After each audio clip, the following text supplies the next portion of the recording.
అనసూయాత్రి సంభూతో దత్తాత్రేయో దిగంబర స్మర్తృగామి స్వభక్తానాం ఉద్ధర్త భవ సంకటాత్. ఓం ద్రాం దత్తాత్రేయాయ నమః.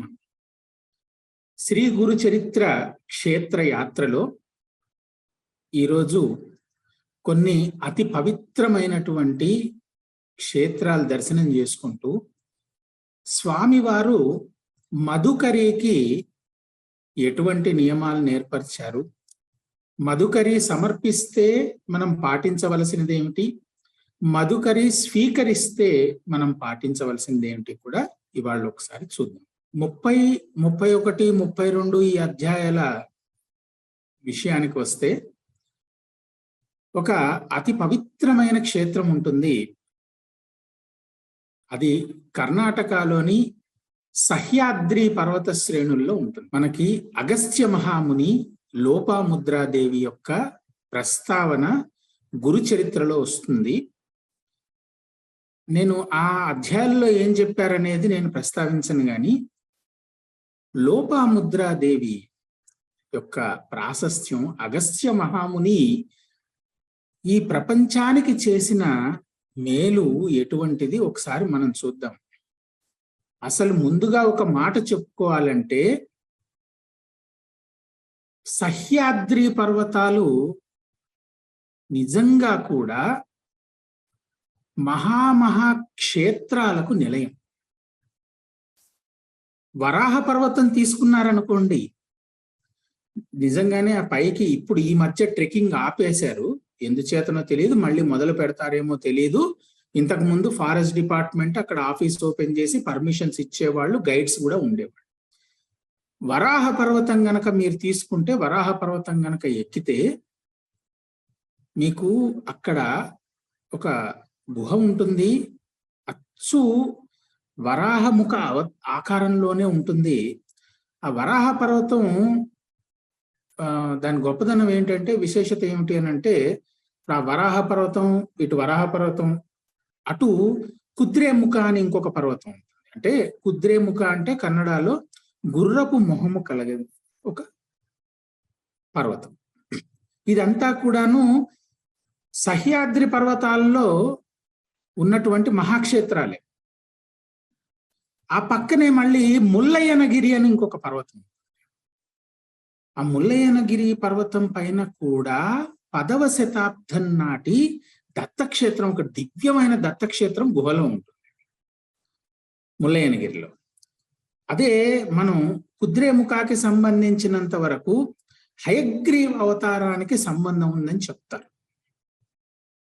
వాటిని మనం కొద్ది కొద్దిగానే టచ్ చేసి వెళ్ళిపోదాం, ఏంటంటే గురుచరిత్రకు సంబంధించిన క్షేత్రాలు మనం స్మరించుకోవాలి కాబట్టి. అలాగే వరాహ పర్వతం దగ్గరికి వస్తే, వరాహ అవతారంలో లోక పరిపాలకులైనటువంటి శ్రీమన్నారాయణుల వారు భూమిని తిరిగి ఉద్ధరించిన తర్వాత అమ్మవారు స్వామివారి కాళ్లను తన యొక్క ఆనంద బాష్పాలతోటి కడిగితే అదే నేత్రావతి నది అయింది. చాలా ఉజ్వలంగా ఉంటుంది. ఎన్నో లక్షల హెక్టేర్లని అది సస్యశ్యామలం చేస్తూ వెళ్తూ ఉంటుంది.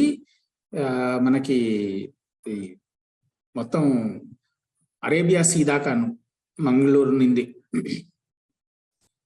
అటువంటి ఆ నేత్రావతి నది ఒడ్డున అనేక క్షేత్రాలు ఉన్నాయి. మళ్ళీ మనకి తీర్థహళ్ళి ఉంది. అక్కడ శ్రీరామచంద్రుల వారు సీతమ్మ తల్లి కోసం అని చెప్పేసి నీటి కోసము బాణం వేస్తే, శరావతి అంటే బాణం ద్వారా, రాముల వారి బాణం ద్వారా ఉద్భవించింది కాబట్టి శరావతి నది. నరసింహ పర్వతం అని ఉంది, నరసింహావతారం సంబంధించినటువంటి చరిత్ర కలిగింది. అక్కడ సీతమ్మ వారు, నరసింహ పర్వత దగ్గర సీతమ్మ వారి కన్నీటి బొట్లు పడితే సీతా నదిగా అక్కడ మనకి ఆ నది ఉద్భవించినటువంటి మహాస్థానం.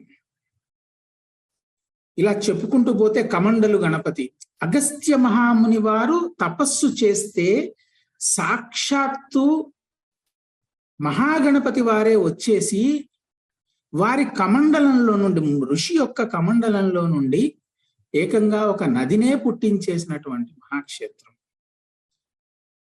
రామాయణ మహాభారత కాలాలకు సంబంధించినటువంటి అరణ్యవాసంలో ఇద్దరికీ కూడా అరణ్యవాసంలో అంటే ఇటు సీతారామచంద్రులు, లక్ష్మణుల వారు, ఆంజనేయ స్వామి, ఇలా మొత్తం అంతా ఎన్నో క్షేత్రాలు ఉన్నాయి.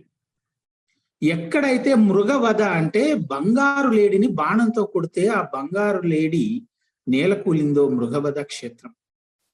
అక్కడికి మళ్ళీ మొత్తం శ్రీరామ పట్టాభిషేకం అయిపోయిన తర్వాత దాదాపుగా 12 ఏళ్ల పాటు ఆంజనేయ స్వామి వారు తిరిగి వచ్చి అక్కడ తపస్సు చేసినటువంటి మహామహిమాన్వితమైన క్షేత్రం.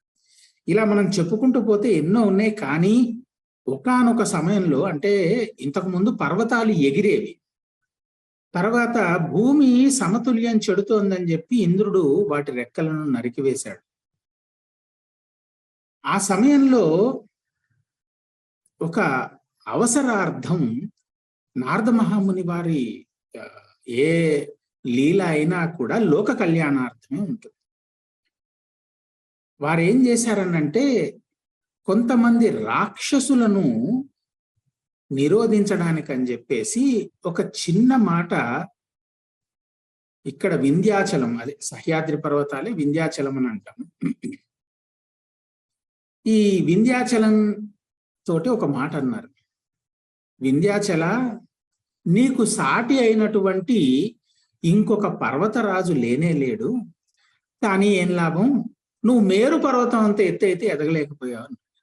ఎంత మాట అన్నావు నారదా, ఎదగలేక నేను ఇలా ఉన్నానా అని చెప్పి ఆయన ఎదగడం మొదలుపెట్టేశాడు.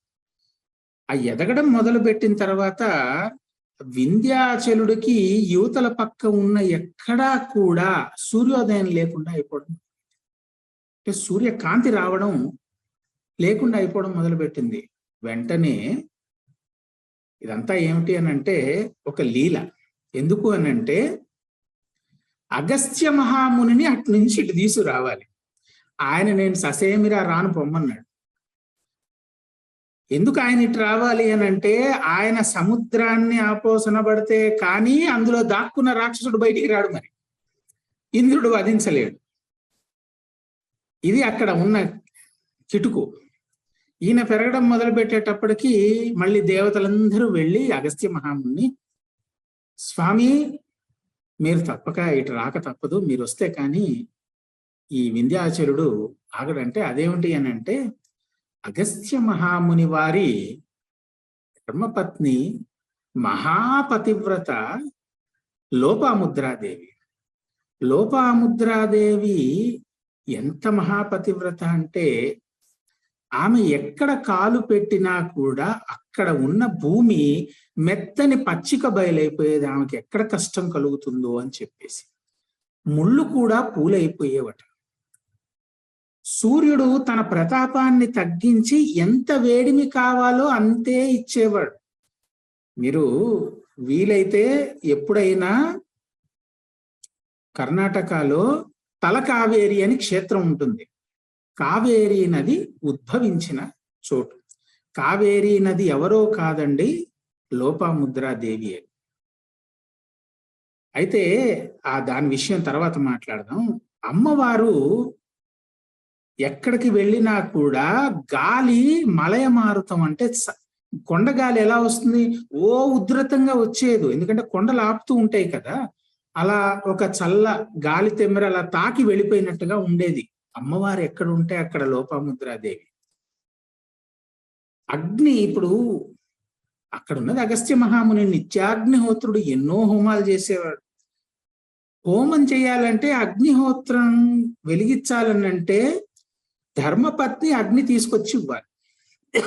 అలా ఆమె అగ్ని తీసుకొచ్చి ఇచ్చిన స్వామివారు హోమం చేసేటప్పుడైనా ఒక్కోసారి ఏమవుతుందంటే హోమాగ్ని విపరీతంగా ప్రజ్వలిస్తూ ఉంటుంది ఒక్కోసారి. కానీ ఇక్కడ అమ్మవారు ఉన్నారు కాబట్టి అటువంటి చేష్టలేవి అగ్నిదేవుడు చేసేవాడు కాదు. ఇలా సవ్యవాహనుడు కూడా, అంటే అష్టదిక్పాలకులు దేవతలు అందరూ కూడా లోపాముద్రాదేవికి ఎటువంటి ఇబ్బంది కలగకుండా చూసుకునేవారు. ఎక్కడ ఆమెకి ఏమన్నా కష్టం కలిగి ఆగ్రహం కలిగితే శపించేస్తారేమో అన్న ఒక భయం. అంతకంటే ఎక్కువ మహాపతివ్రత అనే భక్తి, ఈ రెండు ఉండే. వీళ్ళు ఏం చెప్పారంటే, అయ్యా మీరు వస్తే మీ వెంటనంటే మీ ధర్మపత్ని అయిన మహాపతివ్రత అయిన లోపాముద్రాదేవి వస్తారు. ఆమె వచ్చారంటే వెంటనే, ఎందుకంటే అష్టదిక్పాలకులే అణిగిమణిగి ఉన్నాక మరి వింధ్యాచలుడే ఉంది, ఆయన కూడా తగ్గుతాడు. అందుకని ఇటువైపు రమ్మన్నారు. ఇది వంకమటకే, ఎందుకంటే అసలు విషయం వేరే. అక్కడే కొంచెం దూరంలో బాదామి అనే క్షేత్రం ఉంటుంది, అక్కడ అగస్త్య తీర్థం ఉంటుంది. ఆయన మొత్తం సముద్రాన్ని ఆపోసన పట్టేసి కొద్దిగా మటుకు జలం వదిలిపెట్టారు. ఆ వదిలిపెట్టింది అక్కడ అగస్త్య తీర్థం, మహాక్షేత్రం అది కూడాను బాదామి. అక్కడ 2వ శతాబ్దం నాటి దత్తక్షేత్రం ఒకటి ఉంది, ఎవరికీ తెలీదు. ఒక్క ఉదయం పూట ఒక పూజారి గారు మటుకు వచ్చి ధూపదీప నైవేద్యాలు సమర్పించి వెళ్ళిపోతారు. మిగతా సమయాలలో ఆ ఊరి వాళ్ళు అక్కడ ఆ ఆలయం అడుగుల మీద కాలక్షేపాలు చేస్తూ ఉంటారు. ఎవ్వరికీ తెలీదు, ఆ పక్కనున్న వాడే పోడు. మీకు ఎప్పుడైనా వీలైతే బాదామి వెళ్తే దర్శనం చేయండి. అయితే ఈ రాక్షస సంహారం జరగాలంటే అగస్త్య మహాముని సహాయ సహకారాలు లేకపోతే కాదు, కాబట్టి రమ్మన్నారు. వారు బయలుదేరి వచ్చారు. వెంటనే వింధ్యాచలుడు తన ఆ ఎత్తు పెరిగే ప్రక్రియను తగ్గించేసుకొని అమ్మవారికి గొడుగులాగా నిలిచాడు. అమ్మవారికి ఎక్కడా కూడా ఎండ తగలకుండా అమ్మవారు నడిచినంత మేరాను. ఎందుకనంటే లోపాముద్రాదేవి ఎప్పుడూ కూడా అగస్త్య మహాముని విడిచిపెట్టి ఉండలేదు. మిగతా ఋషిపత్నుల సంగతి నాకు తెలియదు, తెలియని విషయం నేను మాట్లాడను. లోపాముద్రాదేవి మనకి గ్రంథాలు ఏం చెప్తాయంటే, లోపాముద్రాదేవి ఎన్నడూ కూడా అగస్త్య మహాముని విడిచిపెట్టలేదు. అలా విడిచిపెట్టలేదు కనుకనే ఒకానొక సమయంలో రాజు దగ్గరికి వెళ్ళవలసి వస్తే అమ్మవారు నేను కూడా వస్తానంటే, నేను వెళ్ళేది రాజదర్శనానికి, స్త్రీలు రాకూడదు అంటే, మరి మీరు ఎక్కువ ఆలస్యం చేస్తే నేను మిమ్మల్ని వెతుక్కుంటూ వచ్చేస్తానని అంటారు. సరే అలాగే అని చెప్పేసి మళ్ళీ ఆయనకు ఒక అనుమానం వచ్చి, అమ్మవారు లోపాముద్రాదేవి అన్నంత పని చేస్తారు, మరి కార్యం మీద వెళ్తున్నవాడు 1 గంట అటు కావచ్చు ఇటు కావచ్చు, మరి రావచ్చు ఆలస్యంగా కూడా, ఏమి ఉండరని తెలుసు. అందుకే ఏం చేశారంటే, అయితే ఒక పని చేయి, నేను వచ్చేదాకాను ఈ కమండలంలో ఉండు, ఈ కమండలంలో ఉన్నాక నేను వచ్చేసిన తర్వాత నువ్వు మళ్ళీ బయటకు వద్దు గాని, నీ రక్షణ కోసం చెప్తున్నానని చెప్పేసి కమండలంలోకి అమ్మవారికి ఏదో బుజ్జగించి అందులో పెట్టారు. అమ్మవారిని కమండలం మీద మూత పెట్టారు, వచ్చారు. ఈయన పని కాలేదు, కాస్త ఆలస్యం అయింది. అమ్మవారు బయటికి ఎలా రావాలో అర్థం కాలేదు, ఎందుకంటే ఋషి దాన్ని బంధనం చేశారు కాబట్టి. కమండలానికి ఉన్న ఆ నీటి గొట్టం ద్వారా బయటకు వచ్చారు, నీరుగా మారిపోయి. అదే కావేరీ నది. చాలా దివ్యమైన క్షేత్రం. ఎందుకు చెప్తున్నానంటే, కావేరీ నది ఆ పైనుంచి జలాలు వస్తాయా, ఈ కింద నుండి ఇంకొక సహ్యాద్రి పర్వతాలు, మొత్తం అనేక జీవనదులు, అనేక పుణ్యక్షేత్రాలు, రామాయణ మహాభారత ఘట్టాలు జరిగిన క్షేత్రాలు దర్శనం చెయ్యాలంటే 2 ఏళ్లు పడుతుంది. అన్ని ఉన్నాయి అక్కడ సజీవ సాక్ష్యాలతోటి. అలా అమ్మవారు ఇలా కిందికి వచ్చారు. అటు నుండి సహ్యాద్రి పర్వతాల నుండి ఇంకొక నది వస్తుంది. ఈ రెండిటికి కూడా కలిసి అంతర్వాహినిగా, ఈ మాట గుర్తుపెట్టుకోండి, అంతర్వాహిని అని ఎందుకు అంటున్నాను, అష్టతీర్థాల సమయంలో మనం ఈ చర్చకు వస్తుంది కాబట్టి, అంతర్వాహినిగా సరస్వతి నది వచ్చి చేరుతుంది. ఆ కింద అంటే ఎక్కడైతే మనం తలకావేరి ఆ కొండలు ఉన్నాయో, తలకావేరి కొండలు, ఆ కింద అక్కడ వచ్చి సంగమం జరుగుతుంది, త్రివేణి సంగమం. చాలా ఉత్కృష్టమైన స్థానం అది. రోజు కొన్ని వేల మంది వచ్చి అక్కడ స్నానాలు చేసి జపతపాలు చేసుకుంటారు, తర్పణాలు విడుస్తారు, చాలా కార్యక్రమం ఉంటుంది. ఎందుకంటే ఆ స్థానాన్ని భాగమండల అంటారు. అక్కడ భగందేశ్వర స్వామి వారు శివలింగం చాలా దివ్యం, మహాశక్తివంతం. అగస్త్య మహాముని తపోక్షేత్రం అది కూడా. అక్కడ గణపతి వారు ఉంటారు. ఎప్పుడైనా మీ జీవితంలో ఎక్కడైనా ఏదైనా మహా ఇబ్బంది కలిగి ఏం చేసినా తొలగట్లేదు అని అనుకున్నప్పుడు ఆ భగందేశ్వర ఆలయంలో గణపతి వారిని సేవించి దండం పెట్టుకొని రండి. మీకు తప్పకుండా అక్కడ మీ విఘ్నాలు అనేవి తొలగిపోతాయి. అంటే సాధారణంగా అక్కడ మీరు గమనిస్తే మీకు అర్థమైపోతుంది. అంతటి పవిత్ర క్షేత్రం భాగమండలం. అలా ఆ త్రివేణి సంగమం మహాపవిత్రం. కావేరి అమ్మవారు ఎన్నో బీడు బారిపోయిన క్షేత్రాలను సస్యశ్యామలం చేస్తూ వెళ్తూ ఉంటారు. ఇది మనకి ఇంకొక విషయం ఏంటి అని అంటే, అవే పర్వత శ్రేణుల్లో మనకి తుంగా, భద్రా నదులు కూడా ఉద్భవిస్తాయి అక్కడే. ఇంతటి చరిత్ర ఉంది. ఇది కాకుండా మళ్ళీ కుమార పర్వతం ఉంది. కుమార పర్వతం పైన సాక్షాత్తు కుమారస్వామి తపోక్షేత్రం అది. అక్కడ కూడా కుమారధార నది వస్తుంది. అది తర్వాత వచ్చి నేత్రావతి నదిలో ధర్మస్థల దగ్గర కలుస్తుంది, అది వేరే మాట. ఇలా అనేక పుణ్యక్షేత్రాలు. మీరు సహ్యాద్రి పర్వతాలు అంటేనే పుణ్యక్షేత్రాలకు నిలయం అనుకోండి. అటువంటి పుణ్యక్షేత్రం. ఎందుకంటే మనకి 30వ అధ్యాయంలో అమ్మ మనకి లోపాముద్రాదేవి యొక్క మహత్యం, వారి యొక్క పాతివ్రత్యం అన్ని మనం తెలియజేస్తారు గనక ఒకసారి స్మరించుకున్నాం. చాలా పవిత్రమైన అధ్యాయం అది. దానివల్ల కూడా మనకు గురుకృప లభిస్తుంది. కాబట్టి ఇప్పుడు మనం ఇందాక అనుకున్నట్టుగా గాణగాపుర క్షేత్రంలో అష్టతీర్థాలు ఏమిటి, శ్రీగురుడు ఏం తెలియజేశారు, అక్కడ అష్టతీర్థాలు సేవ ఎలా చేయాలి, ఇవన్నీ చూద్దాం ఒకసారి. అష్టతీర్థాలు అయితే వైశాఖ మాసం కానీ కార్తీక మాసం కానీ, లేకపోతే సూర్య సంక్రమణ దినాలు. మనకు 12 సంక్రమణ దినాలు ఉంటాయి. అందులో 4 మటుకు వదిలేస్తాము. శ్రీగురుడు ఆజ్ఞ ఏమిటి అని అంటే, చాతుర్మాస్యం అంటే మనకి ఇంకొక విషయంగా చెప్పుకోవాలంటే, చాతుర్మాస్యం కాకపోయినా కూడా సూర్యుడు కర్కాటక రాశిలోకి ప్రవేశించిన నాటి నుండి 4 నెలల పాటు ఎవరూ కూడా నదులను సేవించరు. అప్పటికి మనకేమైపోతుంది, దసరా ఉత్సవాలు అయిపోయి దీపావళి సమయానికి వస్తాం. దాదాపు కార్తీక మాసానికి అంటే అక్కడికి వచ్చాం. ఈ 4 నెలలు వదిలిపెట్టేసి, ఎందుకంటే నదులకు కొత్త నీరు వచ్చే సమయం, ఏ ఉధృతి ఎలా ఉంటుందో తెలియదు.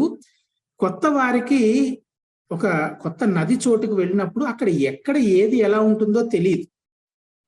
కాబట్టి ప్రమాదాల పాలయ్యే అవకాశం ఉంటుంది. కాబట్టి అలా కూడాను ఇలా కూడాను. అది ఇంకోటి ఏంటంటే, ఆ బురద నీరు కొంతమందికి ఆరోగ్యానికి హానికరం కావచ్చు, మంచి కావచ్చు, చెప్పలేరు. కాబట్టి స్వామి వారు ఒక 4 నెలలు నిషేధం విధించారు. సూర్యుడు కర్కాటక రాశిలోకి ప్రవేశించారు.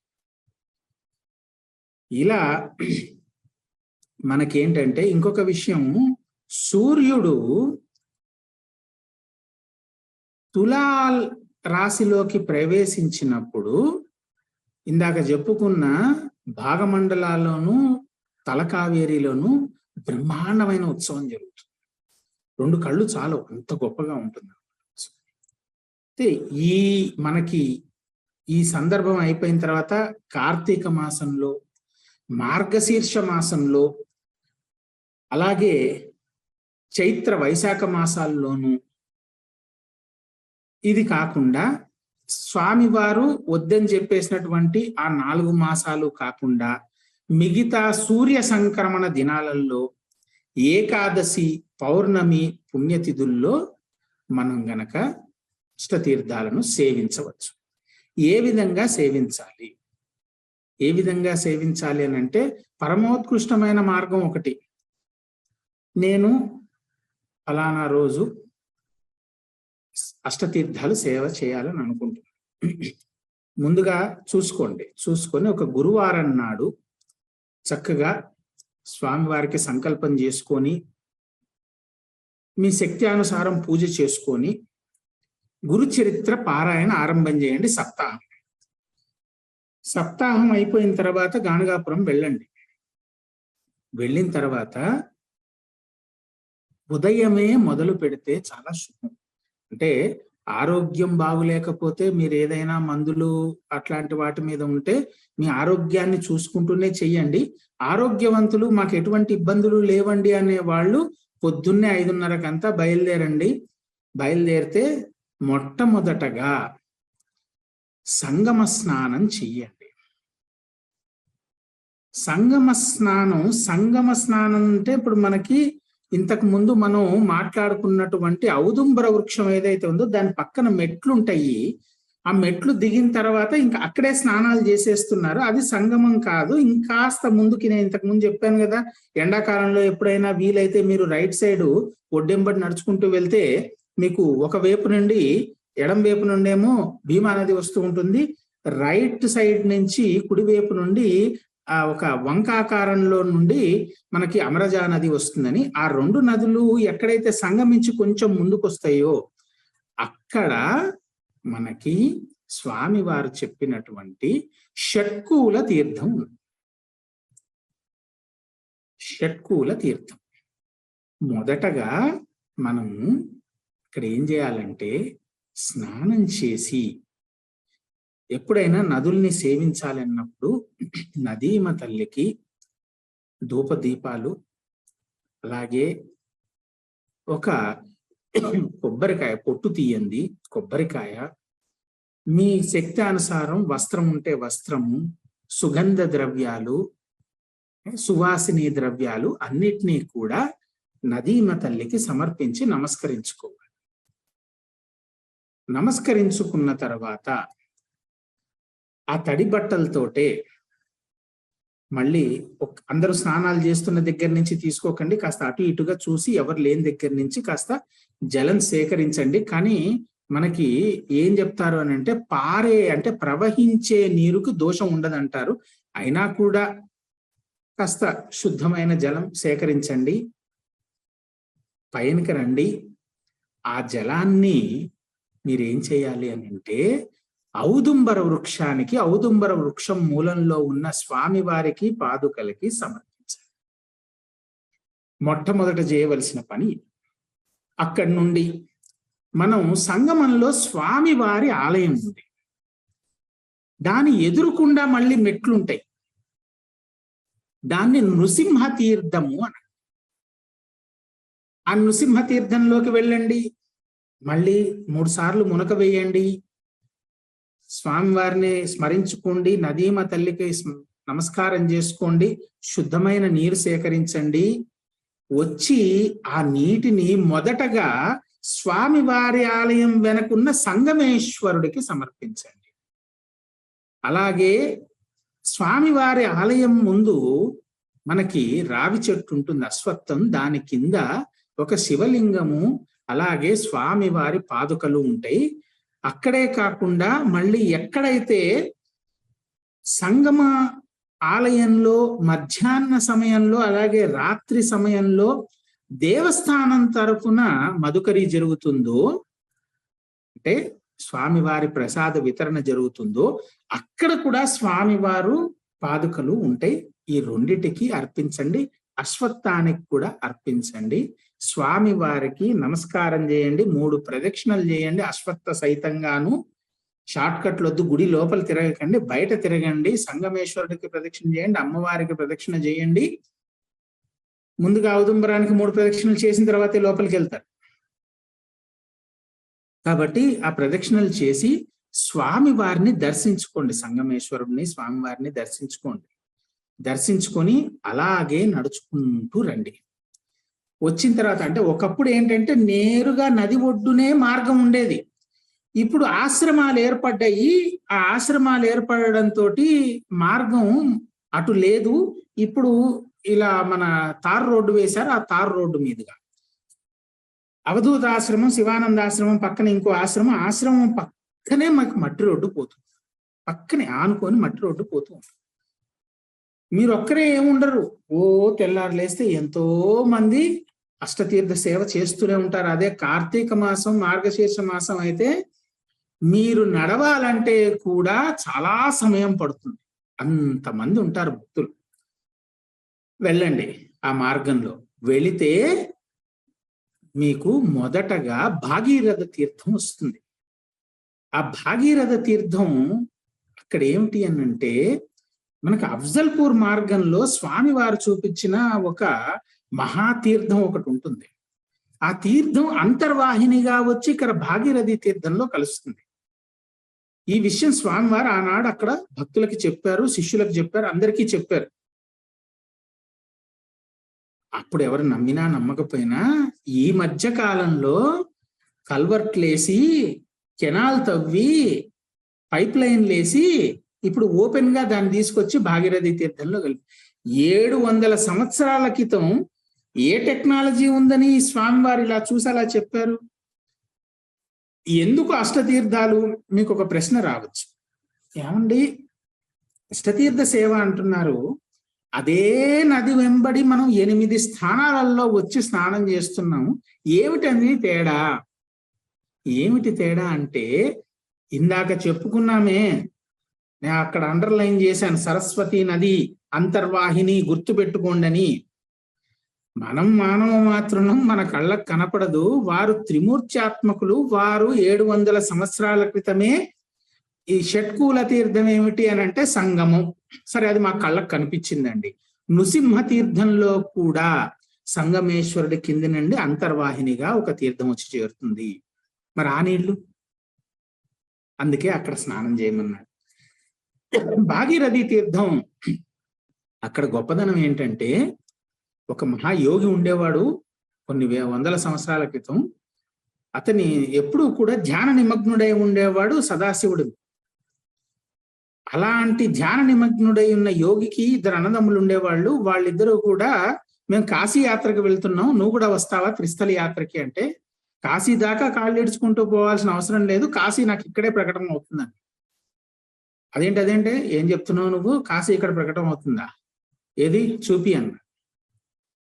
అంటే స్వామివారు ఆ యోగి, పరమయోగి నవ్వి, ఈ భాగీరథి తీర్థం చూసారా, అక్కడ నిలబడి ఆ వ్యోమకేశుడైనటువంటి ఆ సదాశివుణ్ణి స్మరించి, స్వామి దయచేసి కాశీని ప్రకటింపచేయండి అని అంటే, ఆ వారణాసి క్షేత్రము అక్కడ ఎక్కడైతే ఆ భీమా నది ఉత్తర వాహిని అవుతుందో అక్కడ ప్రకటమైంది.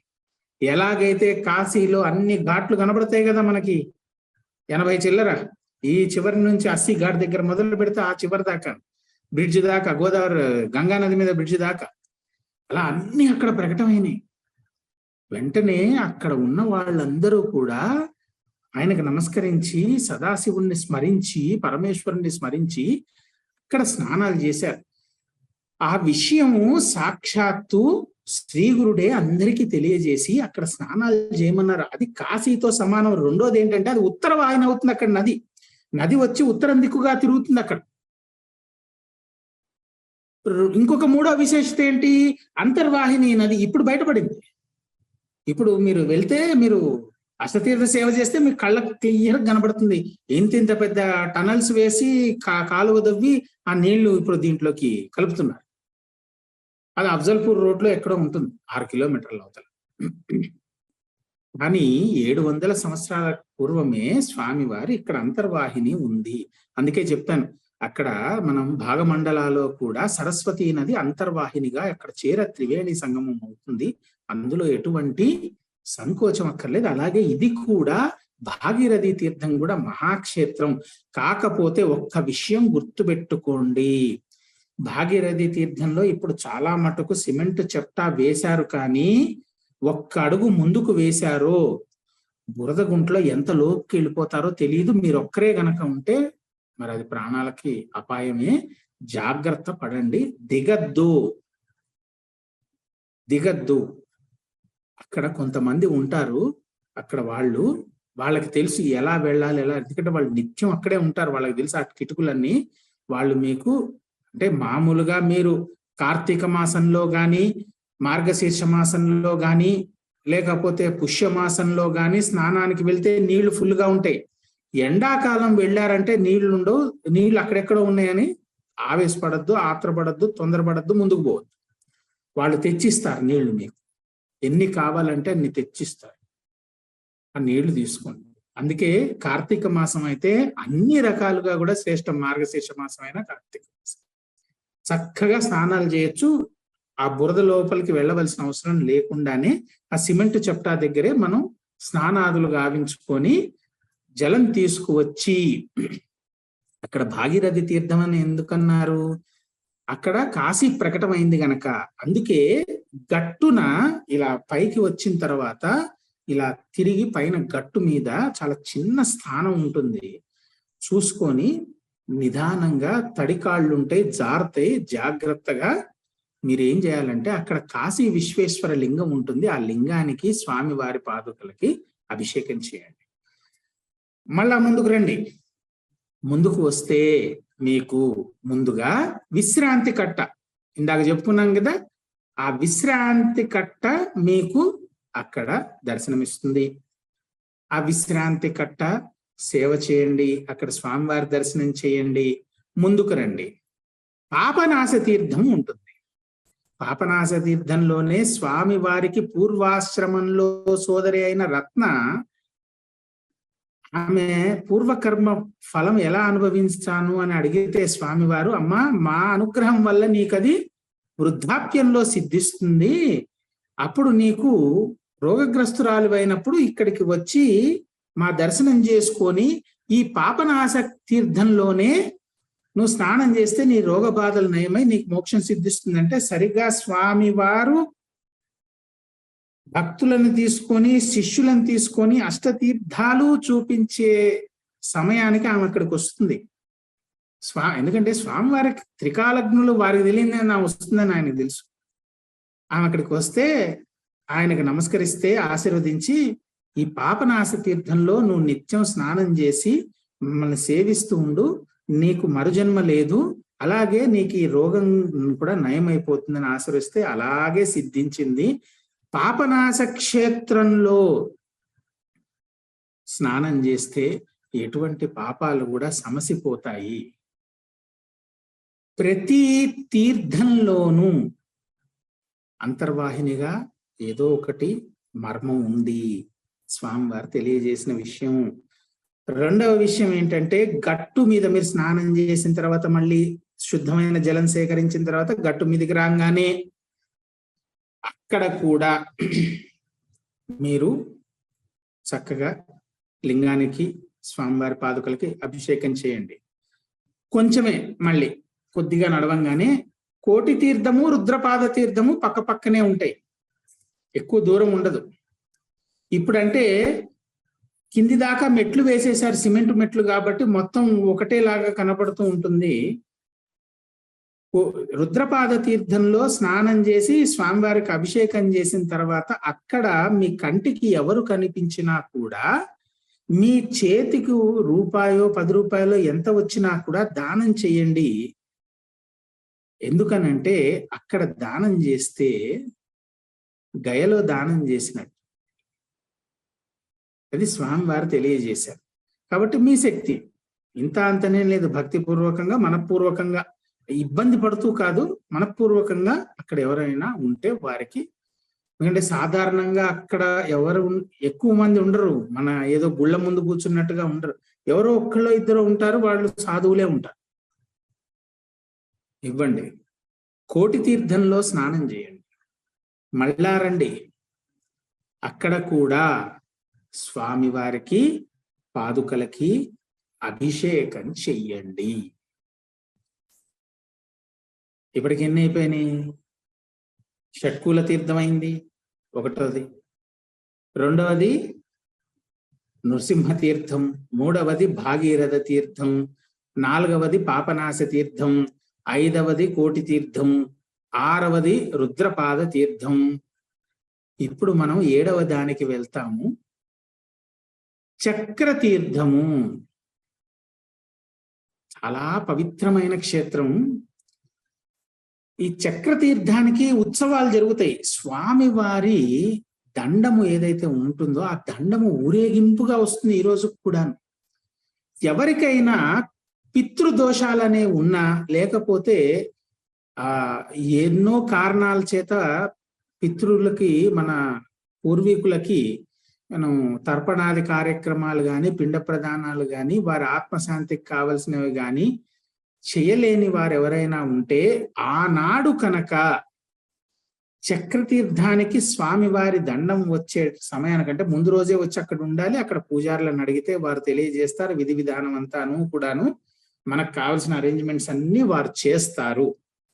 అక్కడ వచ్చి గనక మన పితృదేవతలకి, మన పూర్వీకులకి ఎలాగైతే కాశీ గయా ప్రయాగలో మనం సంకల్పం చేసుకొని పిండ ప్రదానాలు, తర్పణాది కార్యక్రమాలు చేస్తామో, అలా కనుక ఇక్కడ చేస్తే త్రిస్థలిలో చేసినంత పుణ్యము, రెండవది పితృదేవతలకి మోక్షం కూడా లభిస్తుంది. అలాగే ఒకవేళ మనకి ఏదైనా పితృదోషాలు ఉంటే అవి తప్పకుండా నశిస్తాయి. చక్రతీర్థ ఉత్సవం మామూలుగా ఉండదు. లక్షల మంది వస్తారు. మామూలుగానే ప్రతి పౌర్ణమికి కనీసం 1,00,000 మంది వస్తూ ఉంటారు గాణగాపుర క్షేత్రానికి. నిలబడ్డానికి కూడా స్థానం ఉండదు. అది కార్తీక పౌర్ణమో, మార్గశీర్ష పౌర్ణమో, లేకపోతే వైశాఖ పౌర్ణమో, గురు పౌర్ణమో అయితే ఇంకా అసలు ఆ లక్షలు ఎన్ని లక్షలు అయితే ఎవరు చెప్పలేరు. ఊరు బయట 6 కిలోమీటర్లు 7 కిలోమీటర్ల దాకా పార్కింగులు నిండిపోతాయి. అలా ఉంటుంది.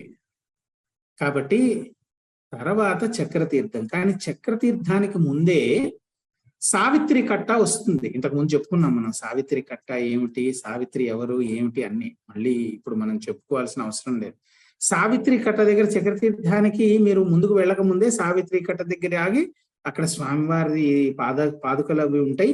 అవి ఒకసారి దర్శనం చేసుకొని, నమస్కరించుకొని, స్వామివారి లీలను ఒకసారి మనస్సులో స్మరించుకొని అప్పుడు ముందుకు వెళ్ళి చక్రతీర్థానికి వెళ్ళండి. చక్రతీర్థంలో ఒక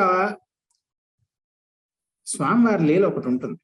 ఏంటంటే చక్రతీర్థంలో ఉన్న ఆలయం, చక్రతీర్థం ఎక్కడో కిందెక్కడో ఉంటుంది, పైన ఎక్కడో గట్టు మీద ఆలయం ఉంటుంది.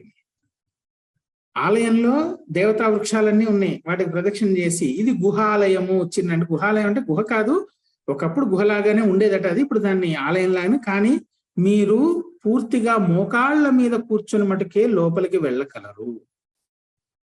అందులో విశేషం ఏముందండి అంటారా? అందులో లేదు విశేషము. ఇక్కడ కొన్ని వందల కొద్దీ తేనెటీగలు ఉంటాయి. ఈ రోజు వరకు కూడా ఏ ఒక్క భక్తుడికి కూడా ఆ తేనెటీగలు హాని చేసిందే లేదు.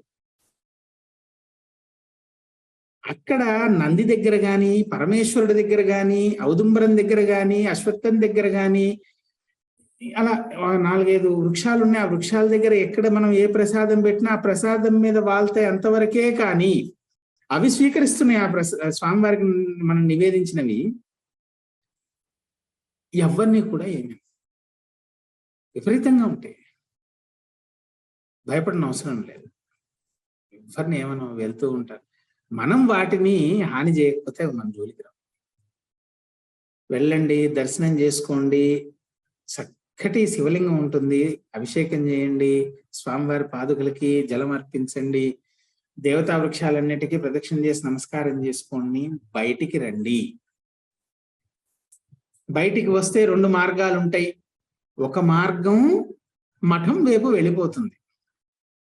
రెండవ మార్గం నేరుగా ఇంతకు ముందు చెప్పుకున్నాం కదా, బ్రిడ్జు, బిజాపూర్ వెళ్ళే బ్రిడ్జు అక్కడ దాకా వెళ్తుంది. అక్కడ నెమ్మదిగా నిదానంగా రోడ్డు క్రాస్ చేసి మీరు అవతల పక్కకి నడుచుకుంటూ వెళితే సిమెంట్ రోడ్డు ఉంది, బాగుంటుంది. మొదటగా కల్లేశ్వర లింగం కనపడుతుంది.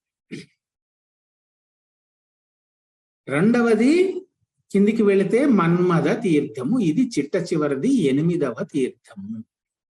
ఒకప్పుడు గంధర్వపురం, గాణగాపురం ఇక్కడ ఉండేది. చాలా ప్రశాంతంగా ఉంటుంది ఇక్కడికి వచ్చేటప్పటికి నది. మనకి ఔదుంబరం కింద పాదుకలు, స్వామివారు, శివలింగము ఇవేమో ఒక 1/2 కిలోమీటర్ పైన యువతలకు ఉంటాయి. కిందికి దిగి వెళ్ళాలి. కిందికి దిగి వెళ్తే మనకి భీమా నది దర్శనమిస్తుంది. అక్కడికి వెళ్ళి స్నానం చేసి, ఇది 8వ తీర్థం, స్నానం చేసి చక్కగా మళ్ళీ జలం సేకరించి పైకి వచ్చి మన్మథ తీర్థంలో ఔదుంబరం కింద ఉన్నటువంటి శివలింగానికి, పాదుకలకి అభిషేకం చేస్తే ఇక్కడికి అష్టతీర్థాలు అయినాయి. అష్టతీర్థాలు అయినాయి. స్వామివారు ఏం చెప్పారు? కల్లేశ్వర లింగము సాక్షాత్తు శ్రీశైల మల్లికార్జునుడే. అష్టతీర్థాలు మొదట ఎక్కడ పెట్టారు? షట్కుల తీర్థంలో. అక్కడ నదీమ తల్లిని సేవించారు, వస్త్రాలు ఇచ్చారు, ధూపదీప నైవేద్యాలు ఇచ్చారు అయినాయి. ఇక్కడ ఇప్పుడు ఏం చేస్తామంటే 8వ తీర్థం అయిపోయింది, కల్లేశ్వరుడి దేవస్థానానికి వస్తాం. రాగానే ఏం చెయ్యాలి అని అంటే, ముందుగా బయట మనకి తెల్ల జిల్లేడు, శ్వేతార్కం అంటాం, తెల్ల జిల్లేడు పూలు, అలాగే నువ్వుల నూనె బాటిళ్లు పెట్టి అమ్ముతారు. ఎందుకనంటే మనకి కర్ణాటక, మహారాష్ట్ర ఈ దేశాల్లో అంటే రాష్ట్రాలలో శనేశ్వరుడి పూజ కంపల్సరీగా చేస్తారు. చాలా మంచిది కూడా. 2 తీసుకోండి. నేరుగా కల్లేశ్వర ఆలయం వెనక పక్కకు వెళ్ళండి. ఎక్కడా లేదు, ఇక్కడొక చోటే స్వయంభూ శనేశ్వరుల వారు ఉంటారు. ముందుగా వారిని దర్శించండి, స్వయంభూ శనేశ్వరుల వారిని దర్శించండి. మీకేదైనా గ్రహదోషాలుంటే వారికి విన్నవించుకోండి. స్వామి, మీరు అనుగ్రహిస్తే జీవనం సాఫీగా కొనసాగుతుంది, కానీ మీరు కర్మప్రదాతలు, సమవర్తులు, మీరైనా మీ తమ్ముడు గారైనా. కాబట్టి మీరు మా కర్మఫలాన్ని మాకు అనుభవింపజేస్తారు, మీరు అది అనుగ్రహించి మాకు ఇస్తారు, మేము అనుభవించవలసిందే. కానీ అనుభవించే శక్తిని కూడా దయచేసి ప్రసాదించండి. మీ తీవ్రతని కొద్దిగా తగ్గించుకుంటే మేము మా కర్మఫలాన్ని ఆనందంగా అనుభవించి ఈ భవసాగరాన్ని దాటి మోక్షానికి మేము ప్రయత్నం కూడా చేసుకుంటామని ఆయనకు ఒక సంకల్పం చేసుకోండి. అక్కడి నుండి ఎదురుకుండా శనేశ్వరుల వారికి ప్రతీకగా ఒక విగ్రహ స్వరూపం ఉంటుంది. ఆ విగ్రహ స్వరూపం దగ్గరికి వెళ్ళండి, గోత్రనామాలు చెప్పుకోండి, మీది మీ కుటుంబ సభ్యులది. ఇంతకు ముందు చెప్పాను నేను ఒకసారి, మళ్ళీ ఒకసారి చెప్తాను. ఎవరికైనా శనేశ్వరుడి యొక్క అంటే మనకి అర్ధాష్టమ శని, అష్టమ శని, జన్మ శని అంటే 12 7.5 అంటారు, 7.5 ఏళ్ల శని అంటారు, ఏలినాటి శని. మన రాశి నుండి 12వ స్థానము, మన రాశి ఏదైతే అది ఆ స్థానము, 1వ స్థానము, 2వ స్థానం, ఈ మూడిట్లో వారు మందంగా గమనం ఉంటుంది కాబట్టి 2.5 ఏళ్ళు ఒక్కొక్క రాశిలో ఉంటారు కాబట్టి ఆ 3 రాశులు కలిపి 7.5 సంవత్సరాలు అవుతుంది కాబట్టి ఏలినాటి శని, 7.5 ఏళ్ల శని అంటారు. ఆ సమయంలో తీవ్రత అర్ధాష్టమ శని అంటే 4వ స్థానంలో ఉన్నా, అష్టమ శని అంటే 8వ స్థానంలో ఉన్నా, అలాగే మనకి ఏలినాటి శని ప్రభావం ఉన్నా, ఇదే కాకుండా శని మహర్దశలో ఉన్నా,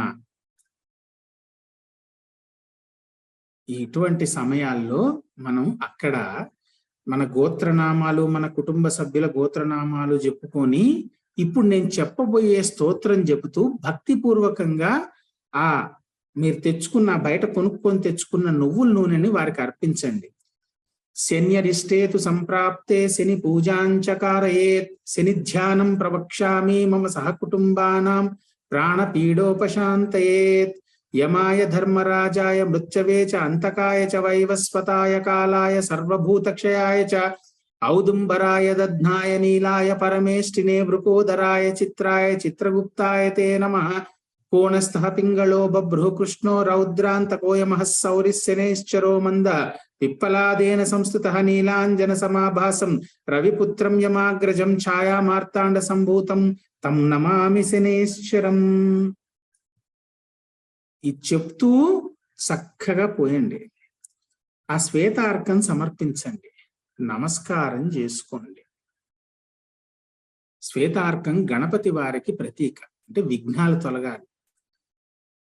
బయటికి రండి, కాళ్ళు కడుక్కోండి, కళ్ళు కడుక్కోండి, చేతులు కడుక్కోండి, జలం ప్రోక్షణ చేసుకోండి. అపవిత్ర పవిత్రోవా సర్వావస్థాంగతోపివ యస్మరేత్ పుండరీకాక్షం సబాహ్యభ్యంతర శుచి.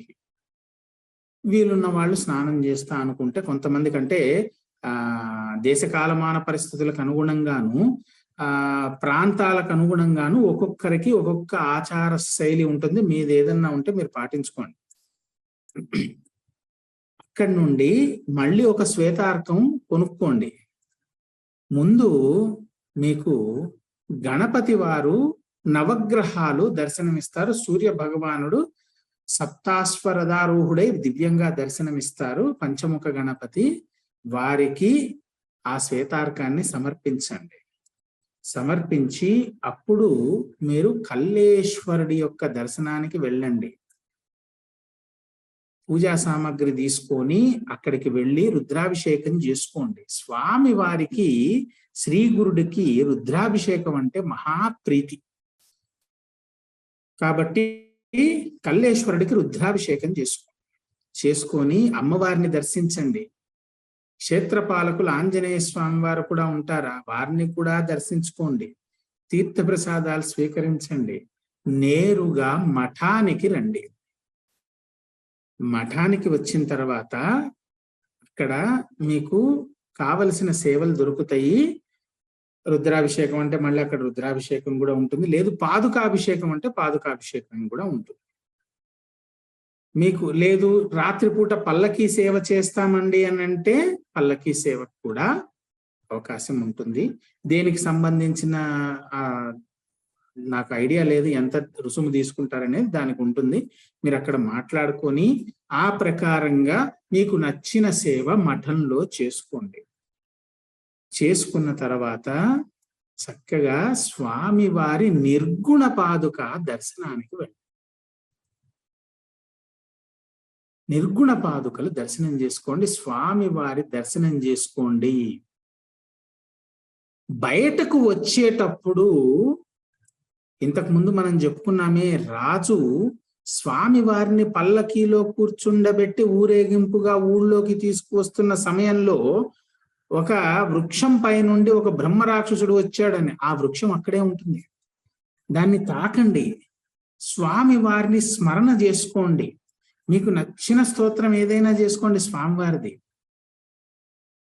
లేకపోతే ఓం నమో వరద కార్తవీర్యాది రాజరాజ్య ప్రదోనగ విశ్వశ్లాఘ్యో మితాచారో దత్తాత్రేయో మునీశ్వర పరాశక్తి పదాశ్లిష్టో యోగానంద సదోన్మద సమస్త వైర్తేజో హృత్ పరమామృత సాగర అనసూయా గర్భరత్న భోగమోక్ష సుఖప్రద శ్రీపాద వల్లభ పాతు శ్రేణు సింహ సరస్వతి స్తోత్రం చేసుకోండి.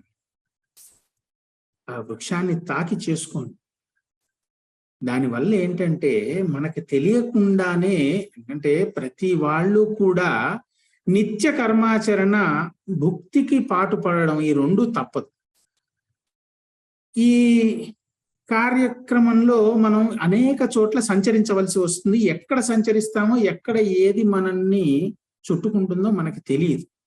అవన్నీ కూడా సగం పైన మనం అష్టతీర్థ సేవ చేసినప్పుడే పోయింది. ఇంకొంత కల్లేశ్వర లింగ సేవలో పోయింది.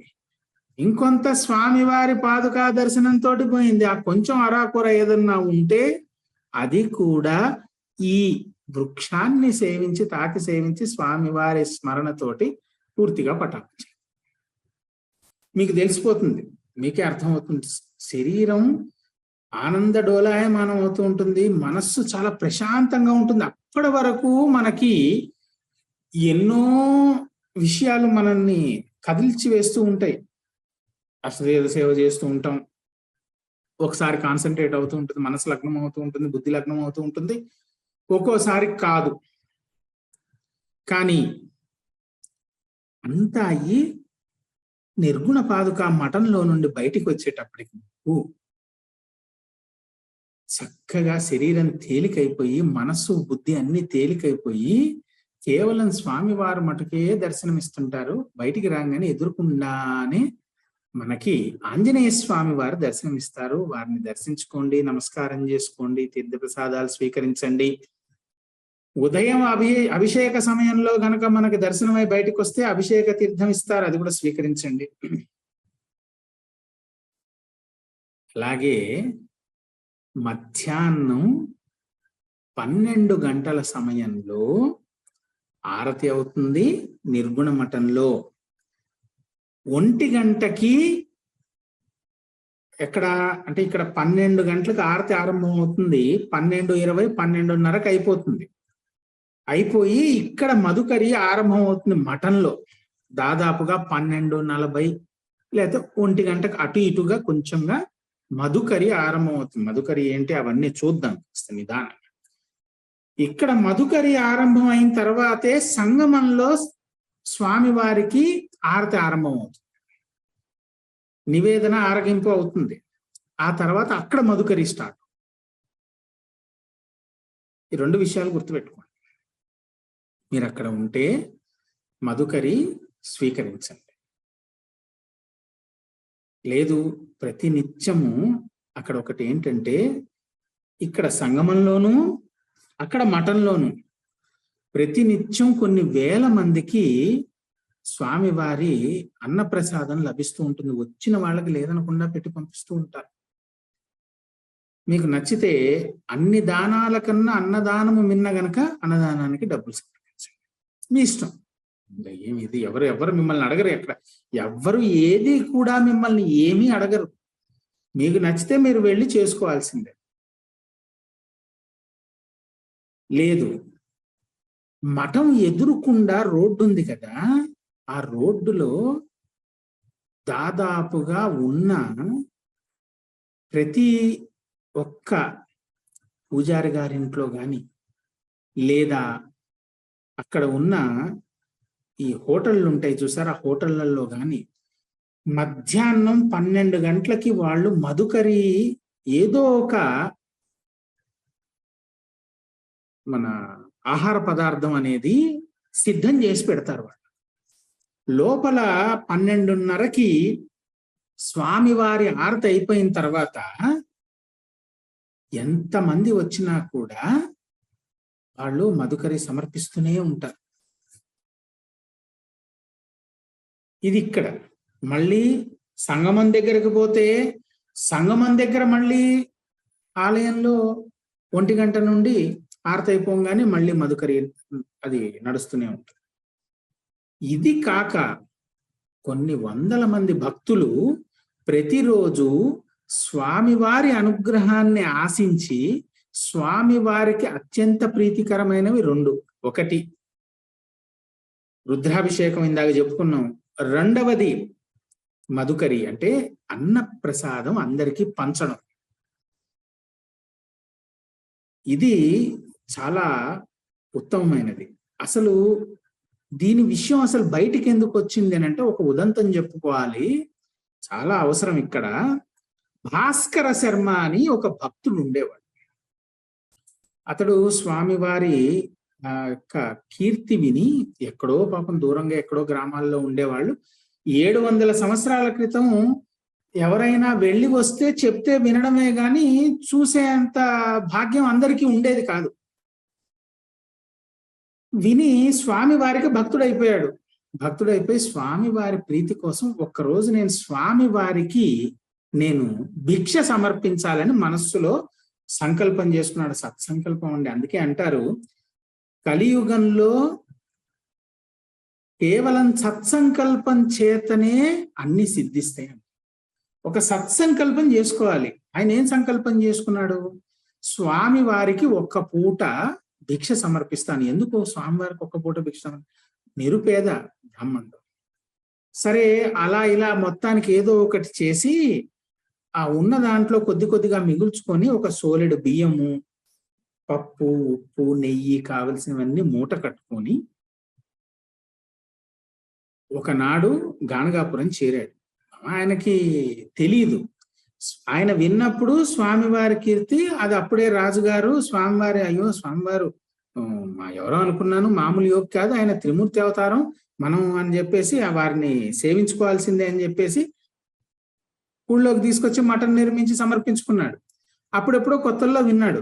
అక్కడి నుండి ఇక్కడికి వచ్చేటప్పటికి స్వామివారి కీర్తి దశ దిశలా వ్యాపించిపోయి ప్రతిరోజు కూడా అనేక మంది ధనికులు వచ్చేసి అన్న సంతర్పణ చేస్తూనే ఉండేవాళ్ళు. స్వామివారు గాణగాపురంలో విరాజిల్లినంత కాలం కూడాను నరదేహంతో గాణగాపురంలో ఎవరు కూడా వంట చేసుకోలేదట. అలా ఉండేవి అన్న సంతర్పణ, అంతంత పెద్దవన్నీ. 4000 మంది 5000 మంది అలా అన్న సంతర్పణలు జరిగాయి. స్వామివారు ఎప్పుడూ కూడా ఒక్కరే కూర్చొని భిక్ష స్వీకరించలేదు. తమతో పాటు ఎంతమంది ఉంటే అంతమందికి వడ్డించాల్సిందే. కానీ పాపం ఈయన వచ్చాడు, స్వామివారికి ఒక్కరికే భిక్ష సమర్పిస్తానని ఇంత చిన్న మూట కట్టుకొని వచ్చాడు, ఆస్తోటి, గంపడ ఆస్తోటి. సంకల్పం సత్సంకల్పం మహా గొప్ప. అక్కడికి వచ్చి చూసేటప్పటికి ఈయన వెళ్ళాడు. ఎవరో ఒక ధనికుడు వచ్చాడు. వచ్చి, స్వామి ఇవాళ నేను మీరు ఆజ్ఞ ఇస్తే ఇవాళ నేను అన్న సంతర్పణ నేను చేస్తాను, మీకు భిక్ష నేను సమర్పించుకుంటాను, అనుగ్రహించండి. సరే కానిమ్మన్నారు స్వామి. అది చూసి బిత్తరపోయాడు ఈయన.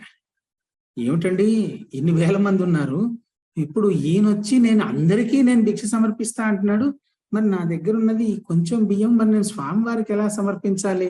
స్వామివారికి సమర్పిస్తానంటే మరి వీళ్ళు ఇంతమందిని వీళ్ళని ఏం చేయాలో అర్థం కాలేదు. సరే స్వామివారికి నమస్కరించారు. స్వామివారు సర్వాంతర్యామి, ఆయనకు తెలుసు ఈయన ఎందుకు వచ్చాడు. ఆశీర్వదించి, నాయనా బాగున్నావా, ఏమిటి విషయం, సంగమానికి వెళ్ళి అశ్వత్థాన్ని ఔదుంబరాన్ని సేవించుకొనిరా, స్నానం చేసి వస్తే అందరితో పాటు భిక్ష స్వీకరిద్దు గాని అంటే సరే అని వెళ్ళాడు. వచ్చాడు, భిక్ష స్వీకరించాడు. ఇలా 4-5 నెలలు గడిచిపోయినాయి. కానీ ఆయనకు అవకాశం చిక్కట్లేదు. ఎక్కడ చిక్కుతుంది? ప్రతిరోజు పొద్దున రాత్రి ఎవరో ఒక ధనికుడు వచ్చేసి నిలబడిపోయి నేను ఇస్తాను పోటీలు పడుతుంటే ఈయన పాపం సిగ్గుపడుతున్నాడు, లోపల మదన పడుతున్నాడు. స్వామివారికి భిక్ష ఇద్దామని వచ్చాను, ఒక్క అవకాశం చిక్కకపోతుందా అని ఎదురు చూస్తున్నాడు. స్వామివారు కూడా అన్ని గమనించి ఏమీ తెలియనట్టుగా ఉంటున్నారు. కానీ లోకులు పలుకాకులు అంటారు కదా, వాళ్ళందరూ అవహేళన చేయడం మొదలు పెట్టారు.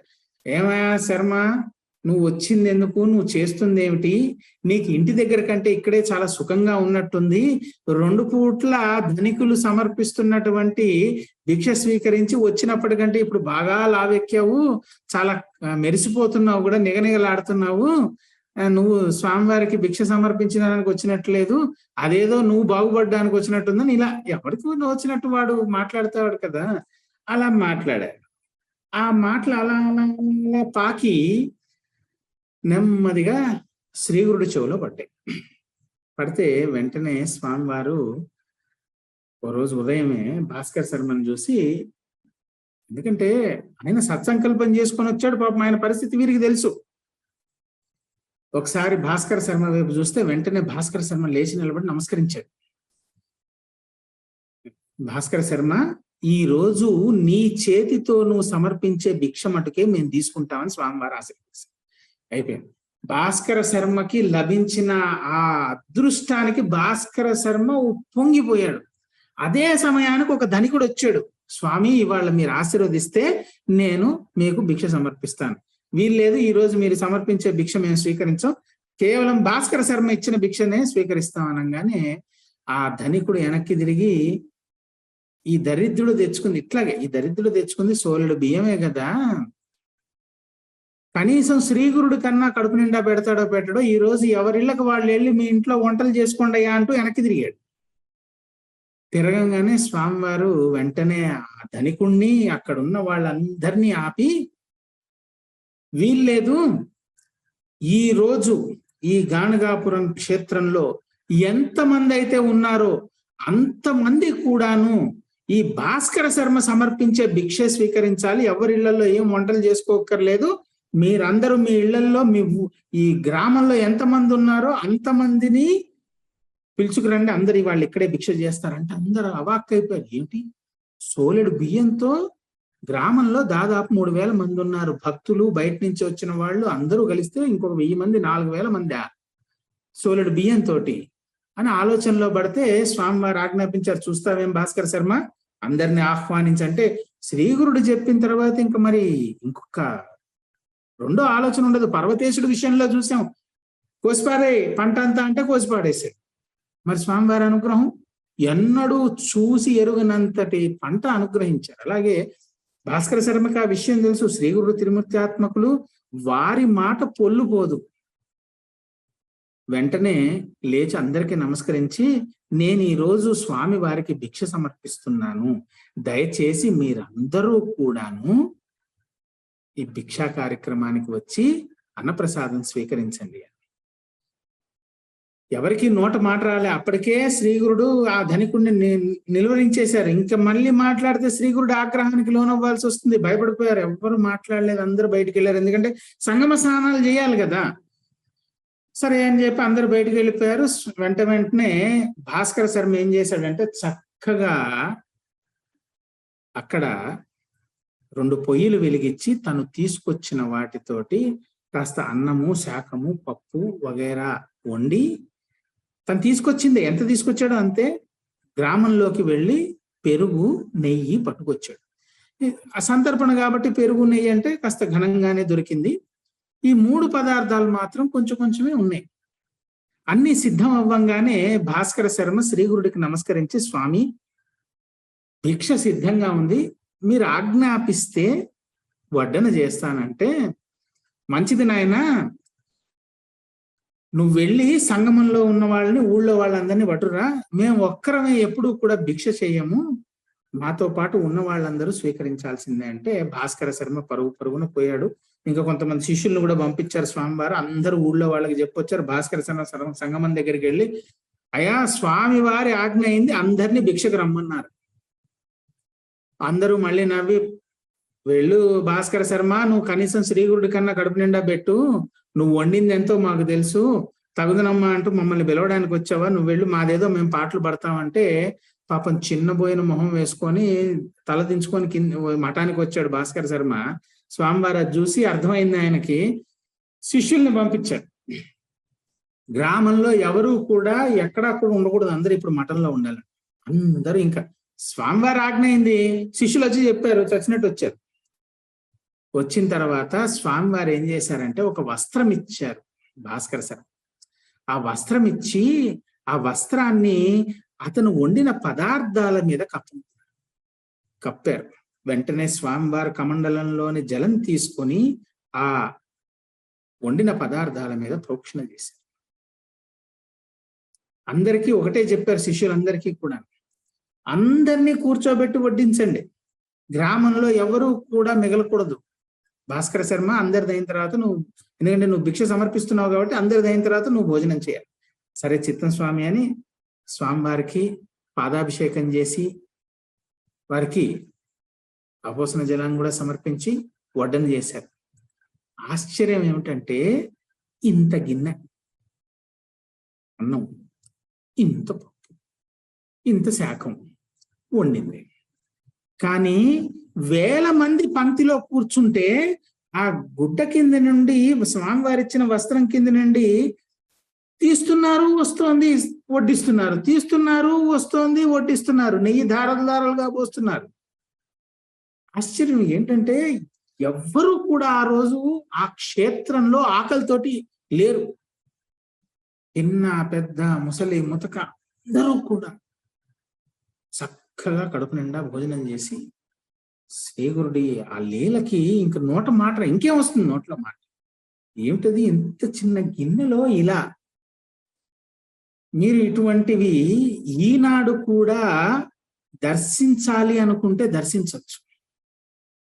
ఉడుపి క్షేత్రం వెళ్ళండి, అక్కడ అడగండి, మీకు తెలుస్తుంది. అక్కడ కూడా అక్షయ పాత్రే, వండేది పెద్దగా ఉండవు, కానీ స్వామి వారి లీల వల్ల ఎంతమంది వచ్చినా వారికి అన్నప్రసాదం దొరుకుతూ ఉంటుంది. అబద్ధం కాదు, నిజంగా. మీరు ఉడిపి ఎవరైనా వెళ్ళి ఈ విషయం తెలిసిన వాళ్ళైతే వాళ్ళకి అర్థమైపోతుంది. తెలియకపోతే మీరు తెలుసుకునే ప్రయత్నం చేయండి, వెళ్ళి కళ్ళతోటి చూడొచ్చు. రెండవది, బెంగళూరులో ఇస్కాన్ టెంపుల్ ఉంటుంది. దాని కిచెన్ చూస్తే మీరు ఆశ్చర్యపోతారు. మరీ పెద్దగా ఏం ఉండదు, కానీ కొన్ని వేల మందికి ప్రతిరోజు అక్కడ వంట జరిగి కొన్ని గ్రామాలని, కొన్ని విద్యాలయాలని, కొన్ని సంస్థలు, మన హాస్పిటల్ని, వీటిని వీరు దత్తత తీసుకొని రోజు భోజనాలు మధ్యాహ్న సమయానికి సమర్పిస్తుంటారు. అంత చిన్న దాంట్లో ఇన్ని వందల వేల మందికి అన్నప్రసాదం తయారై వెళ్తూ ఉంటుంది. మామూలుగా అయితే అది సాధ్యపడదు. అది స్వామి వారి లీల అలా ఉంటుంది. కొన్ని క్షేత్రాలు ఇంకా ఉన్నాయి అలా. మనం ఇక్కడ పూరి జగన్నాథ ఆలయానికి వెళ్తే కూడా చిన్న చిన్న కుండలు, కుండ మీద కుండ పెట్టి అలా వండుతారు. పై కుండ వరకు, కింద ఎక్కడో పై కుండ వరకు కూడా బ్రహ్మాండంగా ఆ అన్నం అనేది, ఆ పదార్థం అనేది పర్ఫెక్ట్ గా ఉడికి ఎంతమంది వచ్చినా మళ్ళీ సరిపోతూ ఉంటుంది. ఇదంతా అది భగవన్ లీల. అందరూ భోజనం చేసిన తర్వాత అప్పుడు భాస్కర శర్మ స్వామివారి ఆజ్ఞ తీసుకొని భోజనం చేసిన తర్వాత ఆ గుడ్డ తొలగించి చూస్తే వండిన పదార్థం వండినట్టుగా స్వామివారి లీల. ఎందుకు అని అంటే, ఒకటి సత్సంకల్పం, దృఢమైన భక్తి విశ్వాసాలు. స్వామివారు అనుగ్రహిస్తారు. ఎక్కడి నుండో పాదయాత్ర చేసి వచ్చాడు, తనకున్న దాంట్లో ఒక పూట దీన్ని మిగుల్చుకొని అలా వచ్చాడు. ఆయన వ్యర్థంగా పోదు. సద్భక్తి ఎప్పుడూ వ్యర్థంగా పోదు. సమయం పడుతుంది అంటే ఒక సరైన సమయం వచ్చినప్పుడే గురువు అనుగ్రహం అనేది సిద్ధిస్తుంది. అప్పటి వరకు కూడా ఎటువంటి పరిస్థితి ఎదురైనా కూడా ఓర్పుతోటి ఉండాలి. భాస్కర శర్మ యొక్క వృత్తాంతం మనకు నేర్పించేది ఇదే. మొట్టమొదటిది దృఢమైన భక్తి విశ్వాసాలు ఉండాలి శ్రీగురుడి యందు. రెండవది, స్వామివారు అనుగ్రహించేంత వరకు కూడా మనం ఓర్పుతోటి ఉండాలి. ఎటువంటి పరిస్థితి ఉత్పన్నమైనా కూడా వారే మళ్ళీ సమయానుకూలంగా మనల్ని రక్షిస్తారు. లేకపోతే 4000 మందికి ఆయన వండిన ఇంత కొంచెం తోటి వడ్డన. ఎందుకు అనంటే అప్పుడు బయటకు వచ్చిన విషయం మధుకరి విషయం. ఆ మధుకరి ఏమిటి అనేది ఒకసారి తెలుసుకునే ప్రయత్నం చేద్దాం. మధుకరి స్వీకరించడము అంటే, ఇక్కడ ఎవరైనా కూడా మధ్యాహ్న సమయంలో గాని, ఆరతి అయిపోయిన తర్వాత, రాత్రి ఆరతి అయిపోయిన తర్వాత గాని గాణగాపుర క్షేత్రంలో వారు స్వామివారి ప్రీతి కోసమని భోజన పదార్థాలు వండి స్వామివారికి నివేదించి వచ్చిన వారికి అందరికీ వడ్డిస్తూ ఉంటారు. అది మనం స్వీకరించాలి. చాలా చోట్ల అందరూ ఆకులు అవి వాళ్లే ఇస్తారు, ప్లేట్లు కానీ ఆకులు కానీ వాళ్లే ఇస్తారు. ఇది ఎలా చేయాలి?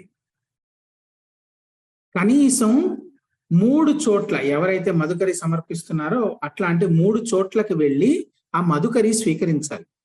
అందులో ఒకళ్ళు స్వీట్ పెట్టచ్చు, ఒకళ్ళు చిత్రాన్నం పెట్టచ్చు, ఒకళ్ళు బిసిబెల్లి బాత్ పెట్టచ్చు. సపరేట్ చేయకూడదు. అన్ని యథాతథంగా అన్ని కలిసిపోయేటట్టుగానే మనం వాళ్ళు ఎలా పెడితే అలాగే తీసుకోవాలి. అలా స్వీకరించేటప్పుడు మనం అనవలసింది ఏంటంటే, అవధూత చింతన శ్రీ గురుదేవ దత్త అని అంటే శ్రీ గురుదత్త అనుకుంటూ వాళ్ళు మనకి వడ్డిస్తారు. 3 చోట్ల నుండి మినిమం మనం స్వీకరించాలి. అంతకంటే ఎక్కువ స్వీకరించకూడదు. 3 చోట్లే స్వీకరించాలి. అది ఏమైనా సరే అదే ఆకులోనో ఆ ప్లేట్లోనో తీసుకో. తీసుకున్న తర్వాత వెంటనే నోట్లో తప్పు వేసుకో. దాన్ని మొత్తాన్ని కలిపి 4 భాగాలు చేయాలి. మొత్తాన్ని కలిపి 4 భాగాలు చేయాలి. మొదటి భాగము గోవుకు సమర్పించాలి. మీకు మటన్ చుట్టూతా అనేకమైన గోవులు కనబడతాయి. భక్తితో సమర్పించాలి. అదేదో అలా పడేయకూడదు పొరపాటున కూడా. శ్రీగురుడి యొక్క ప్రసాదం అది. మీరు ఏం చేయొచ్చు అంటే ఇంకో ఆకో ప్లేటో తీసుకొని అందులో పెట్టి గోమాతకి ఇస్తే తింటుంది. పెట్టండి. రెండవ భాగము నదికి సమర్పించాలి. నదీమ తల్లికి భక్తితో సమర్పించాలి. ఇంకో ఆకులోనో దొన్నెలోనో వేసి నదికి సమర్పించండి, అందులో ఉన్న జలచరాలు స్వీకరిస్తాయి. మూడవ భాగము నదికి సమర్పించంగానే మీకు మొట్టమొదట ఎవరు ఎదురు పడతారో తారసపడతారో వాళ్ళని శ్రీ గురు స్వరూపంగా భావించి ఆ మూడవ భాగం వాళ్ళకి ఇవ్వాలి. ఆ నాలుగవ భాగం ఏదైతే మిగిలిందో అది మటుకే ఆ రోజు మీకు దత్త ప్రసాదము. దాన్ని మీరు స్వీకరించవచ్చు. ఇది మధుకరి స్వీకరించే విధానం. మరి మధుకరి సమర్పించడం నేనైతే ఎప్పుడూ కూడాను సంగమంలోనే సిద్ధం చేసుకుంటాను, అన్ని వంట చేసుకుంటాను, సంగమంలోనే సమర్పిస్తాను. ఎందుకు అనంటే మఠం దగ్గర స్థలం చాలా తక్కువగా ఉంటుంది, అక్కడ మనకి అవకాశం చాలా తక్కువగా ఉంటుంది. కాబట్టి మనం ఏం చేయవలసి వస్తుంది, అయితే బ్రిడ్జ్ దగ్గరకు వచ్చి చక్రతీర్థం ఎదురుకుండా ఉన్నటువంటి ఆశ్రమం దగ్గర ఇంకో ఆశ్రమం దగ్గర ఎక్కడో చేయాల్సి వస్తుంది. అందులో నాకు కొంచెం ఏంటంటే నేను ఒక విధానం స్వామివారు పెట్టారు కాబట్టి ఆ విధానం ఆచరించడానికి సులువు కాబట్టి నేను ఎప్పుడూ కూడాను మధుకరి సంగమంలోనే చేస్తాను. ఎందుకు అనంటే మధుకరి మనం సిద్ధం చేసిన తర్వాత అంటే భోజనానికి కావలసిన భోజన పదార్థాలన్నీ సిద్ధమైన తర్వాత అది మధ్యాహ్నం అయితే మధ్యాహ్నం, రాత్రి అయితే రాత్రి వండేయంగానే చాలా మంది ఈ విషయం చేస్తూ ఉంటారు. వండంగానే వచ్చిన వాళ్ళందరికీ సమర్పించేస్తూ ఉంటారు. అది తప్పండి, అది విధానం కాదు. మనం సంగమంలో స్వామివారి ఆలయంలో ఆరతి అయ్యే వరకు, అది మధ్యాహ్నం ఆరతి అయితే మధ్యాహ్నం ఆరతి అయ్యే వరకు, సాయంత్రం ఆరతి అయితే సాయంత్రం ఆరతి అయ్యే వరకు 7 గంటలకి మనం ఎదురు చూడాలి. ఆరతి అయిన తర్వాత అక్కడ స్వామివారికి వారు నివేదించిన తర్వాత, ఆ నైవేద్యం జరిగిన తర్వాత మనం ఏం చేయాలంటే మనం వండిన దాన్ని 4 ఆకులలో మనం సిద్ధం చేసి పెట్టుకోవాలి. ఆరతి అయిపోయింది, నివేదన అయింది, వెంటనే ఒకటి పట్టుకెళ్ళి స్వామి వారు ఎదురుకుండా కనబడుతుంటారు సంగమంలో మనకి, ఆ అశ్వత్థం కింద ఇక్కడ పెట్టి ప్రోక్షణ చేసి మనం స్వామివారికి నివేదన సమర్పించాలి. మొదటి ఆకు, 4 ఆకులు చేసుకున్నాం కదా, రెండవ ఆకు పట్టుకొని ఔదుంబరానికి వెళ్ళి 3 ప్రదక్షిణ చేసి అక్కడ ఔదుంబర మూలంలో పెట్టి అక్కడ కూడా ప్రోక్షణ చేసి మళ్ళా అక్కడ నివేదన చెయ్యాలి. 3వ ఆకు తీసుకొని సంగమంలోకి వెళ్ళి అక్కడ నదీమ తల్లికి సమర్పించాలి. 4వ ఆకు తీసుకువచ్చి గోమాతకు సమర్పించాలి. 4 ఆకులండి, కన్ఫ్యూజన్ వద్దు. మొదటిది సంగమంలో ఆలయంలో, అది ఉదయం అయినా రాత్రి అయినా ఆరతి అయిన తర్వాత నివేదన అయిన తర్వాత అక్కడ స్వామివారి ప్రీతి కోసం నివేదనగా సమర్పించాలి. రెండవది ఔదుంబరానికి సమర్పించాలి సంగమంలో. 3వది సంగమంలో నదీమ తల్లికి సమర్పించాలి. 4వది గోమాతకి సమర్పించాలి. ఇది అయిన తర్వాత మీరు ఎంతమందికి అవసరమని వంట చేసుకుంటే అంతమందికి వాళ్ళు వస్తూనే ఉంటారు.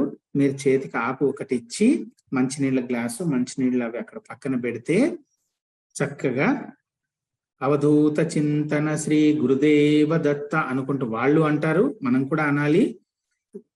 స్వామి వారి ప్రీతి కోసము ఈరోజు ఈ ప్రసాద వితరణ, అన్నప్రసాద వితరణ కార్యక్రమం జరుగుతోందని చెప్పి స్వామి మీరు వచ్చి స్వీకరించండి అని చెప్పేసి మనస్సులో చెప్పుకొని వడ్డం చేయాలి. ఒక్క విషయం మటుకు నేను రూఢిగా చెప్తాను అనుభవపూర్వకంగా, ఇంతకాలం ఎప్పుడు మేము అక్కడ మధుకరి చేసి సమర్పించినా, ఎన్ని వందల మంది వచ్చినా ఒక్కరు వస్తారండి. ప్రతిసారి కూడా ఒక్కరు వస్తారు. వారు ఈ లైను ఇవన్నీ ఏమీ చూడరు. అనేక రూపాలలో వస్తారు. రావడం ఎలా వస్తారంటే నేరుగా ఈ మధుకరి ఒక్కొక్క పదార్థం ఒక్కొక్కళ్ళం అందిస్తూ ఉంటాం కదా, ఎవరో ఒకళ్ళ దగ్గరికి వస్తారు. ఇలా వచ్చేసి అందరి పైనుంచి ఇలా చేయబెడతారు. అవధూత చింతన అంటారు. మనకి మొదట్లో నాకు అర్థం కాక నేను కొన్ని తప్పులు చేశాను. తర్వాత నాకు అర్థమైంది ఏమిటి అనేది. వారికి మీరు ఆకు ఇవ్వబోతే తీసుకోరు, అలాగే చేయబడతారు. వేడి వేడి అది పాయసం కానివ్వండి, శిరాప్రసాదం కానివ్వండి, వారు ఏ పాత్ర ముందు చేయబెడితే అదే పెట్టాలి. మండి ఆ చేతిలో పెట్టాలి, లేకపోతే తీసుకోరు. వారు మీరు ఆకు ఇవ్వబోతే తీసుకోరు. అవధూత చింతన అంటారు. అనంగానే మనం శ్రీ గురుదేవ దత్తాన్ని ఇలా చేతిలో పెడితే ఇలా చూసి ఇలా నోట్లో వేసుకొని ఇలానే వెళ్ళిపోతారు. అదే పదార్థం గనక మీరు ఇంకోళ్ళ చేతిలో పెట్టండి, చెయ్యి కాలిపోయి ఇలా చెయ్యి విదిలించుకోకపోతే అడగండి. శ్రీ గురుదేవ దత్త అనుభవపూర్వకంగా చెప్తున్నాను. ఆ తర్వాత అర్థమైంది, మనం చేసే మధుకరి ఒక్క గురుస్వరూపం కోసం వారు వస్తారు. మనం మనస్ఫూర్తిగా త్రికరణ శుద్ధిగా వారి రాకని మనం ఆకాంక్షించే, స్వామి దయచేసి మీరు వచ్చి, ఇది ఎప్పుడు కూడాను మనం ఎవరమండి సమర్పించడానికి స్వామికి? ఈ సృష్టే వారిది. అమ్మవారైనా స్వామి వారైనా ఈ సృష్టి వారిది. వారిస్తే మనం దీన్ని మనం బతుకుతున్నాం. ఒక గింజ, ఒక వరి గింజ మనం సృష్టించింది కాదు. ఒక పండుకు సంబంధించిన చెట్టు మనం సృష్టించింది కాదు. ఏది కూడా మనది ఏదీ లేదు. మనం తయారు చేసుకునేవి ఏముంటాయంటే ఓ కలర్ టీవీయో, ఓ కట్టుకున్న నీళ్ళు, ఇవి తప్పిస్తే ఏముండవు. అవి మానవ నిర్మితాలు, వాటికి విలువ లేదు. దైవం అనుగ్రహించినవి. అందుకే మనం ఏం చెప్పుకోవాలి అంటే, స్వామి మీరిచ్చింది భక్తిపూర్వకంగా మీ ప్రీతి కోసం మీకు సమర్పించే ప్రయత్నం చేస్తున్నాను. దయచేసి మా యందు కరుణ ఉంచి ఒక్కసారి వచ్చి స్వీకరించి వెళ్ళండి స్వామి అని మనం మనస్ఫూర్తిగా వేడుకుంటే తప్పకుండా మీరు ఎక్కడన్నా చేయండి. సావిత్రి కట్ట దగ్గర ఉన్న ఆశ్రమంలో చేయండి, బస్ స్టాండ్ పక్కన ఉన్న ఓపెన్ గ్రౌండ్ లో చేయండి, కల్లేశ్వర లింగం దగ్గర చేయండి, ఇంకో తీర్థం దగ్గర చేయండి, ఇంకో ఆశ్రమం ముందు చేయండి, సంగమంలో చేయండి. ఎక్కడ చేసినా వారు వస్తారు. గుర్తుపట్టవలసిన బాధ్యత మనదే. ఏ రూపంలో అయినా రావచ్చు. దత్తాత్రేయుల వారు మరుముఖ్యంగా వారి పరీక్ష మహామహులే తట్టుకోలేరు. ఎలా వస్తారంటే, మనకు ఒక అవతారం ఉంది షోడశ అవతారాల్లో. శివస్వరూప సంస్కారహీన దత్తస్వరూపం. అలాగే ఉంటారు వారు వచ్చేవారు. మహాసిద్ధులు ఎలా ఉంటారంటే, మనం సడన్ గా చూస్తే ఏంటి ఇలా ఈయన ఇలా ఉన్నాడు, ఇలా వచ్చేస్తున్నాడు, అందరినీ తోసేసుకొని ఆ భావన ఆ తప్పులు నేను చేశాను. సద్గురువు నన్ను క్షమించాలి నేను చేసిన పొరపాట్లకి. తర్వాత నాకు అవగతమైంది, స్వామి వారు ఏ రూపంలోనైనా రావచ్చు, మనం సిద్ధంగా ఉండాలి. ఆహ్వానించాం, మనస్ఫూర్తిగా సంకల్పం చేసుకున్నాం, స్వామి దయచేసి ఒక్కసారి ఈ అల్పుణ్ణి, నీ పాద సేవకుణ్ణి, నీ పాదాల దగ్గర ఆశ్రయం కల్పించి ఒక్కసారి వచ్చి వెళ్ళు స్వామి అని.